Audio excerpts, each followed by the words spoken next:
Okay, so I've decided to put together this series of Adelaide day trips videos, pretty much just showcasing what in my opinion is to be some of the best day trips you can get from out here in Adelaide. I mean, I've lived here all my life, 30 years, so I like to think I have a pretty good idea of some decent day trips that you can go on when you're out here, or if you live here.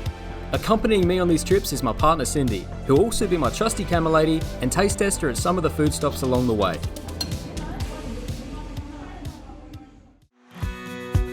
In today's video, we're going to be heading up to Burra.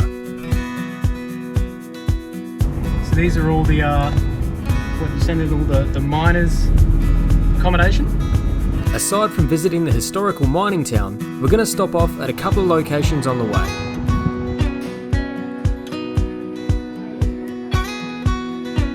Although I want to cross this bridge here, I'm being instructed by Mother Dear that the bridge is unstable.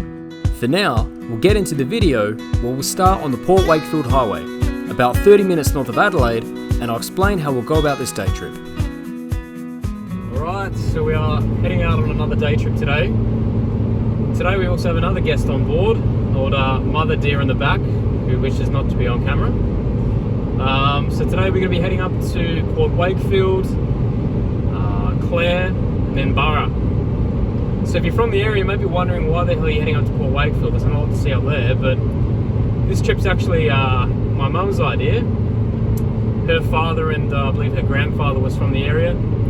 So we're just going to go there, just briefly check out a few little spots where they used to roll around, I suppose, before heading up to Clare for lunch, and then onwards to Burra in the afternoon. Let's go. The sleepy town of Port Wakefield lies 100 kilometres north of Adelaide CBD.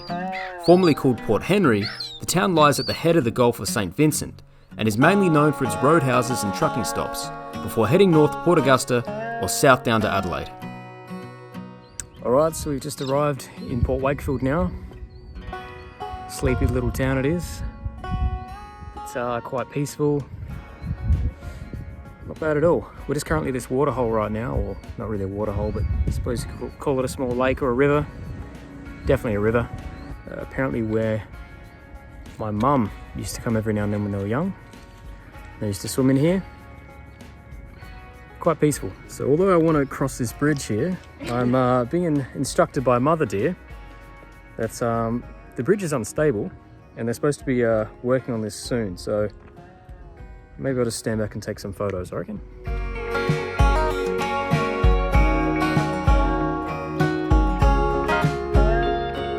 Cindy's just doing her part for the environment and picking up all the rubbish. She's getting the pine cones for the Christmas tree. So the plan is now, we're just going to drive around a little bit around the town here, just briefly, check out a few old sites where my grandfather and my mother's grandfather used to roam about, I suppose. Check out their old house, check out the church, because I think they were involved in the church up here. Quite a bit different I am, aren't I? And then I think after that we'll make our way up to Clare for lunch. Although not a bustling tourist destination, the town has a certain charm to it. And because there is some family history here, the stop-off made it a great start to the day.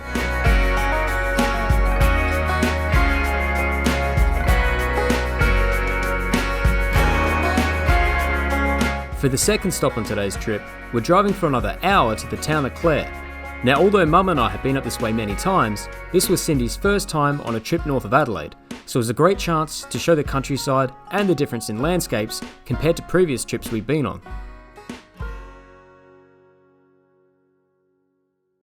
Alright, so we just arrived to Clare now. I think the plan is we're going to go try and find somewhere to have some lunch, so I think that's a go. That's a cool place. The town of Clare lies 136 kilometres north of Adelaide in the Clare Valley wine region. With a population of around 4,000, the town serves as an administrative and service centre for the surrounding area. The town will be an ideal place to stay if you wish to see some of the 30 different wineries in the region, but for today, this is going to be our stop for lunch.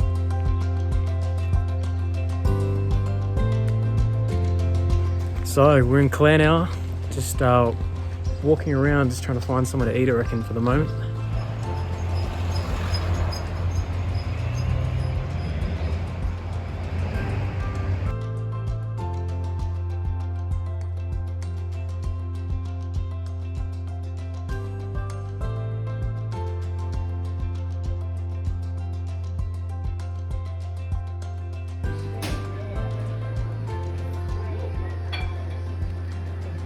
Check out the stairs.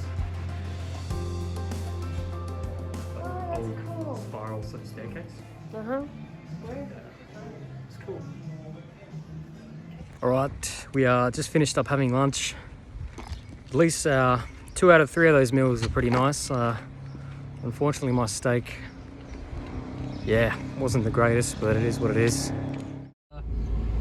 I lost my train of thought. Who am I? What am I? Crispy. Right, so we're leaving. That's the first time you've ever called me crispy. That is love. Anyways, so now we are leaving Clare. Usually if you're coming to Clare, you'd probably be coming here to check out the wine region. But we got a car full of teetotalers today, so there'll be no use doing that. Do I turn left? Let's go straight. We can go straight. But yeah, usually be checking out the wine region up here. If you come up to Clare, that's what it's mainly known for. But today was just a stop off point, have some lunch before we make our way onto Burra. So, Burra's about 30 minutes drive from here. And I suppose, yeah, you'll hear from me then.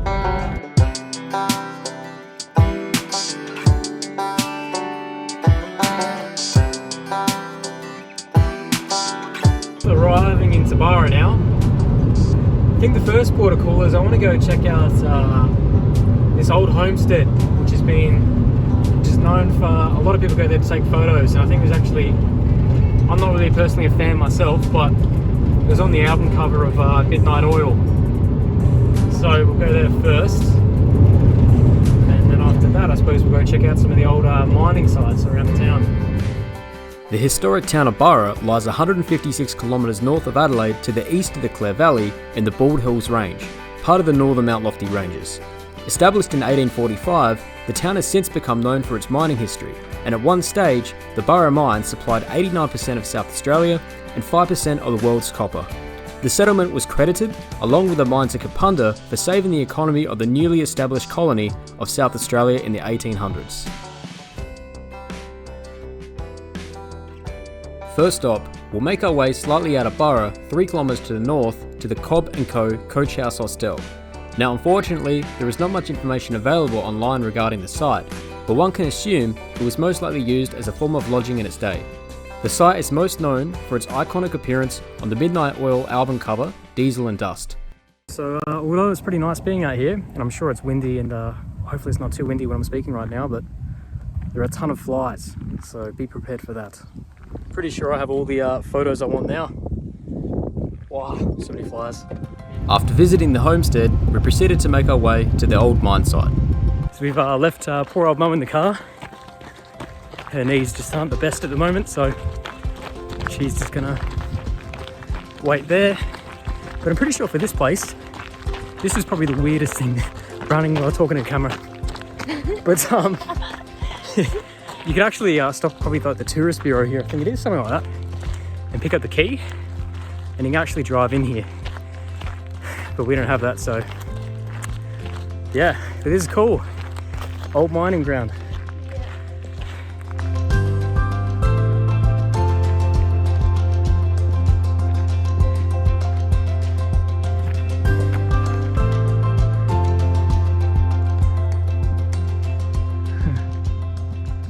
Boiler house. See what they were mining up here. I thought it was gold, but it might be. So that building up on the right here, I believe, is this building here. 150 years later. So where the boiler house was and the engine crusher house, that's obviously no longer there. And these blokes. Yeah. Very cool. Luckily I got some decent shoes on I can run in today. Wow, look at that. Now that is cool. And once again, I apologise for the wind. I really do have to sort out my audio situation. Here is the aqueduct tunnel. So I suppose that would have been full of water at one stage.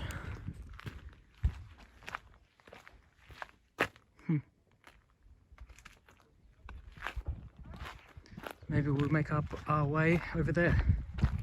You know, so you can imagine, about 150 years ago, this place would have been absolutely thriving.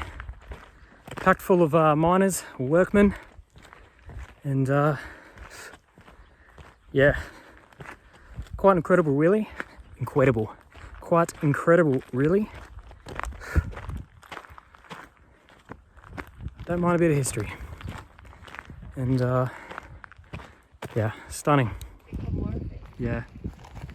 So as we're aware, you actually do need a key to get in these places, but like I said, I think you need to go to some sort of like tourist bureau here, but we're just popping through, so we're not too bothered. Would be pretty cool, but it is what it is.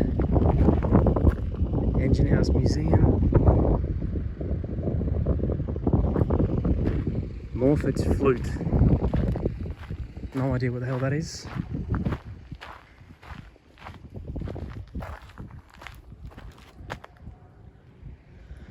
Huh.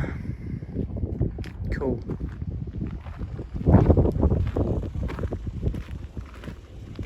What do you reckon? Head back? Yeah. Alright. I told Cindy the last one back to the car is a silly sausage. Oh, now we're a bit competitive.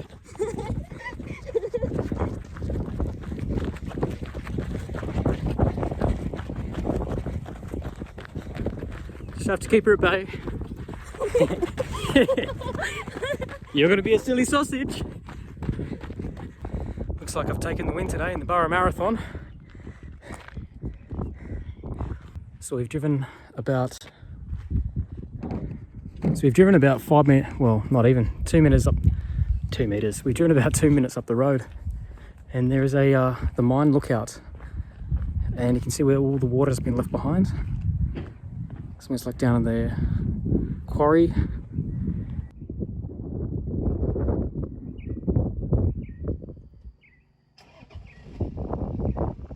The colour looks so pretty. It's nice. So it says here the Burra mine was first worked between 1845 and 1867 as an underground mine to a depth of 183 metres. Then from 1870 until closure in 1877, it worked by the revolutionary open cut method. So I guess that's why you see this sort of, well, quarry look. That's the only way I can describe it. So, very cool.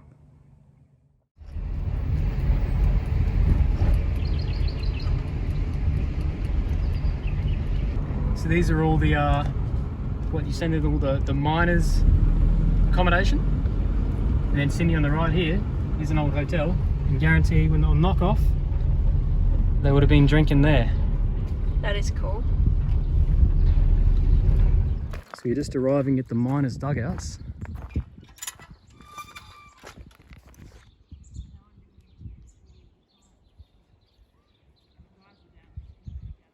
Alright, so that was a very quick expedition down to the miners' dugouts. We thought it was open, but it turns out that you do need a key for that place as well. So, by the looks of things,